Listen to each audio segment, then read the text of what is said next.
So as an introduction, welcome everybody to another episode of, this time not walk, but sit, but still walk your talk, like the concept with Neary and myself, Vedrana Miholić. I have this time a really interesting guest, Sean Neary. Welcome. Thank you very much. Will you help me with your role, current role in the Nexi organizations? I'm in charge for two sort of aspects for fraud and risk management services. Okay. One is the product and technology, so developing, delivering, ensuring it's working. And then the sort of daily analytical operations, so managing of the rules and then prevention for that as well, yes. Okay, we will obviously talk a lot about fraud and how you deal with that. But before we start, you came here in a very non-relaxed way, I would say. So there were a lot of changes with your travel plans and some cancellation of flights since we live in this era in which we are living. Here, I mean at QED, at our conference. And then you drove yesterday by yourself from Zadar. Nassim Taleb 2 days ago mentioned those stressors that are very positive for us. So do you do that often, or should we be very, very thankful that you...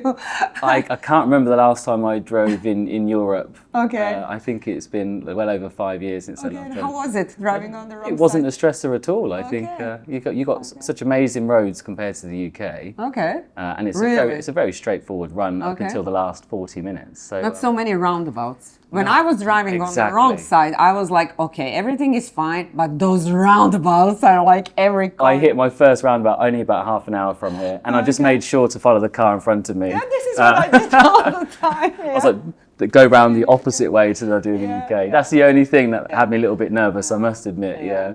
But other than that, no, it's a beautiful drive, very beautiful drive. I kind of wanted to ask you that at the end, but I will ask it now. So you deal with fraud like almost your whole entire career, or? Yeah. Okay, and that has been how many years? 20. 20. So 20. Okay. Yeah, this year marks my 20th year. So are you now being some kind defined by that in your life as well, private life? Do you expect like frauds, or or are you more relaxed? I'm more relaxed. You know the entire... I'm desensitized to it. I think it's the same in our business in general. Okay. We work with big numbers, work in millions and everything else. So we're desensitized to that being a huge number. Yeah. For me, for fraud, you're right. Having such an exposure for a long period of time across the globe in general in my previous roles, it's just normal life for me. It's nothing that I consider or put onto my family or my wife either. They just sort of... That's like... Protection's there now, I think. The technology's there. And this is interesting. When I was trying to discover a little bit and read about what you do, not only you in Nexi, but the entire industry, it seems to me that in fact in card management system, this dealing with fraud is more advanced and better solved than compared with the fraud management in banking or some other industries. How come? It's regulated and defined better. Okay. So if you think of the card space and how it was created, they created the schemes to get your money from your merchants, from the issuer, from the consumer. So they put in a lot of protocols and procedures to make that work, like a business operating model. And in that, there are defined things you must then do. Right? How you stop fraud, how you can recover funds, liability. So it's been around for a very, very long time. Only the technology that stops fraud is what's been adapted. That general framework hasn't changed in a very, very long time. Just the liability aspect. Whereas if you go for account-to-account payments, for example, that differs per sort of country, region, continent, and payment type, consumers or not. There isn't actually a general framework, or there wasn't at least a general framework. So if I scammed you to give me money, there wasn't a recovery or a liabilities schedule in place to figure that out. The loss was a loss. And it's harder to educate someone from being scammed. Systemically, it's quite hard to stop me pretending to be from procurement saying, can you pay a bill or something else? So that's a lot harder to solve, and there isn't a framework. But the UK, for example, they do now have a very well-defined liability schedule and a framework and a recovery framework that exists. And the US are trying to adopt it as well. And some areas elsewhere in the globe, like in Asia, Europe is now going to get there, and PSD3 is going to do that. So you would say that regulation is not always bad. We had a really It's very not always bad. lively panel session here about digital sovereignty, but it somehow connects with regulators. And it's always like a very slippery slope, right? It can slower the things and maybe make it more complicated, but it solves then some problems, would you say? It solves them in the sense of if we look at the account-to-account side of fraud, the payment fraud, where you're saying it's sort of less solved, this liability mandate of where both banks would hold the liability and they have to refund the customer no matter what. What that's done is that's solved the Exco problem of not really investing in fraud or seeing it as a critical aspect. They just see it as a loss line and a cost line historically over sort of decades. Now they realise this is fully regulated. It's now in the public eye. It's very politically charged in some countries. It's there in parliament conversations. So the regulation has brought it to the top of the conversation point in the C-suite. So meaning we get funding, we get investments, and we take it a lot more seriously in the entire chain of the business. So that regulation has definitely brought that to the table, to benefit to the table, compared to if I look at how it was 10 years, 15 years, 20 years ago, for sure. But talking about history, very short history, but I would say that the industry, the card management industry, was a front runner when it comes to AI and adoption of AI as well. Because we have been in the same value 3 years ago, and I remember when we were preparing for our, I would say, first AI panel, that we already laughed because we already introduced something that we call traditional AI, which is now like a normal term. But at that point we were like, oh my God, something that we have been doing together, in fact, has been for some times here. And how do you see everything that we've done so far, all of us in the industry, technology industry, I mean, and what awaits you in your role when it comes to AI that is different now? Yeah, I think, again, if we look back at how AI was used over a very, very long period, as you say, it's been there for a long time, but it was costly and it was unique and the skill sets were very rare. The investment was really high. And only some would do it, right? Exactly. And you needed a really good business case, and there was only a few companies that could do it, and then infrastructure costs were huge. It wasn't truly commoditized. Today, it's commoditized. With cloud computing, the cost of infrastructure going down an exponential rate, and then access to different tools. There are multiple vendors, you have more competition. It's making it more accessible and cheaper to iterate and invest in. So and maybe invest in something that's not so, let's say, mission critical, but that is more important for something else, either creativity or efficiency, which we maybe don't like so much, or whatever, right? Yeah, like we've been discussing throughout this conference, we've already done the critical tasks, as you mentioned. You know, lending, credit scoring. They've been using this for a long time. Investment banking, trading. They're moving it into fraud also. You say critical tasks, they've been solved. We're now just iterating and refining. We're now having a chance to look at the rest of the ecosystem, the operational aspect, the customer engagement. And we can now, with a lesser business case, and you don't have much as a return, but you have reputation and trust to build, you can afford to do that now and look at AI because of how cheap it is. Yes. I really liked what you said during the panel session earlier today about that we're constantly focusing how to lower maybe expenses or cut some workforce or whatever. How I know it sounds harsh, but people are talking about it, and that creates, I would say, a lot of fear and everything. But when we really look our lives, we just keep doing more and more and more, and it's never enough of time, and most of our team members are like overburdened.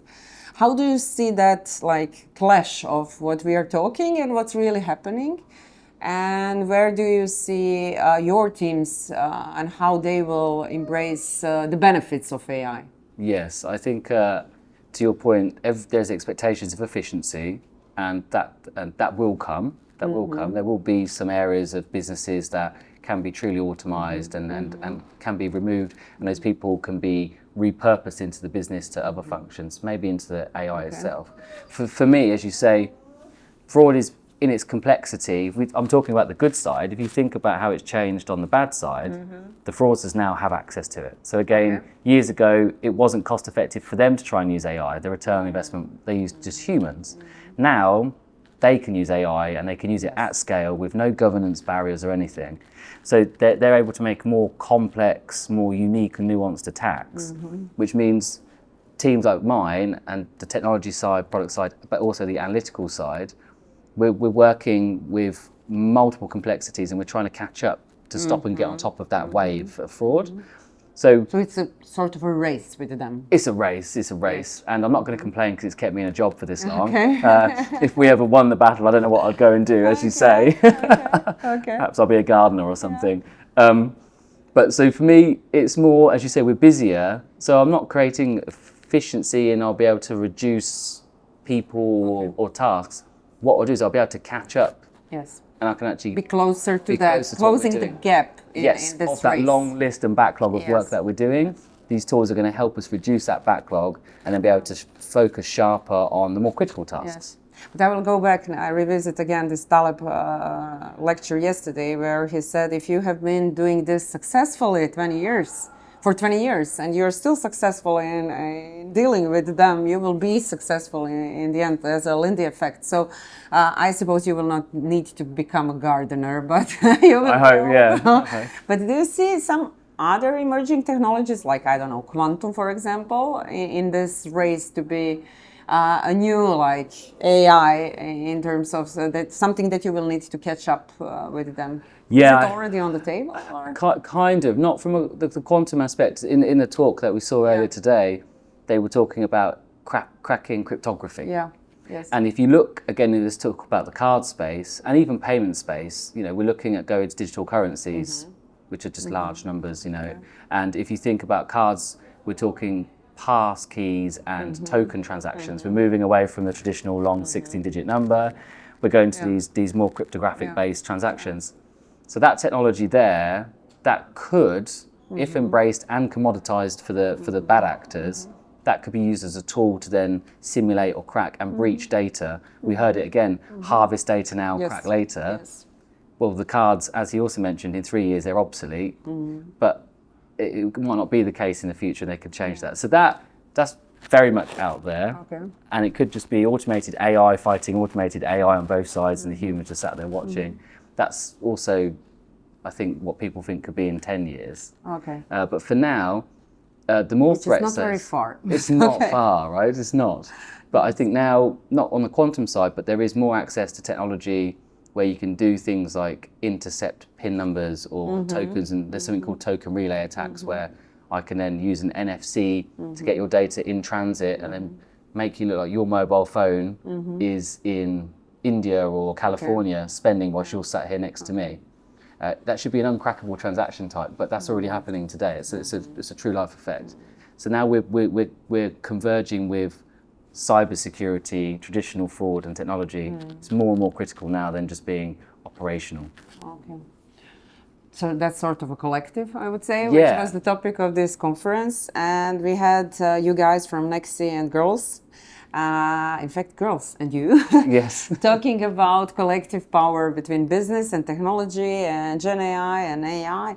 And I have been following this specific, aspect of decision making for 2 years. And I have been talking with so many people. I don't know if it's my feeling or there is a lot of in the market pausing, like people are waiting for something.